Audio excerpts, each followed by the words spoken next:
श्री कृष्ण जी ने कहा है कि अपने विचारों पर नियंत्रण रखो, नहीं तो वे तुम्हारा कर्म बन जाएंगे, और अपने कर्मों पर नियंत्रण रखो, नहीं तो वे तुम्हारा भाग्य बन जाएंगे। कर्म ही व्यक्ति के भाग्य और जीवन का निर्माण करते हैं।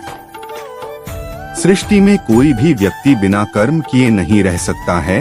वह या तो विचारों के माध्यम से सक्रिय है अथवा क्रियाओं के माध्यम से, या फिर कारण बनकर कर्म में योगदान कर रहा है। जीव जंतु हो या मनुष्य, कोई भी अकर्मण्य नहीं है और न ही कभी रह सकता है। विद्वानों ने मुख्य रूप से 3 प्रकार के कर्म बताए हैं, जिनमें एक होता है क्रियात्मक कर्म, जिसका फल इसी जीवन में तुरंत प्राप्त हो जाता है। दूसरा संचित कर्म होता है, जिसका फल बाद में मिलता है। तीसरा होता है प्रारब्ध। यदि विपरीत परिस्थितियों में भी लोग सुखी रहकर जीवन व्यतीत कर रहे होते हैं, तो इसका श्रेय उनके संचित कर्म को जाता है।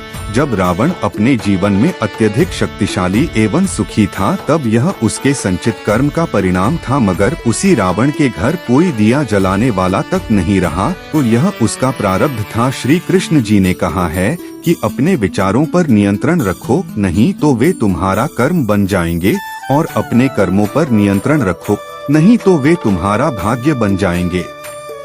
संसार में 3 प्रकार के लोग हैं। एक भाग्यवादी, जो कि मानते हैं कि सब कुछ पहले से ही नियत है, इसलिए पुरुषार्थ करके भी क्या बदल जाएगा। दूसरे हैं पुरुषार्थवादी, जिन्हें लगता है कि भाग्य कुछ नहीं होता, कर्म ही सब कुछ है। तीसरे होते हैं परमार्थी, जो परमार्थ अर्थात परमात्मा को ही सब कुछ मानते हुए लाभ हानि में सम रहकर जीवन व्यतीत करते हैं। मनीषियों में तीसरी श्रेणी के लोगों को उत्तम प्रवृत्ति का बताया है।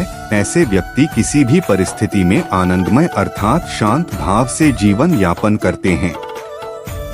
कर्म ही हमारे उद्धार और पतन का कारण है।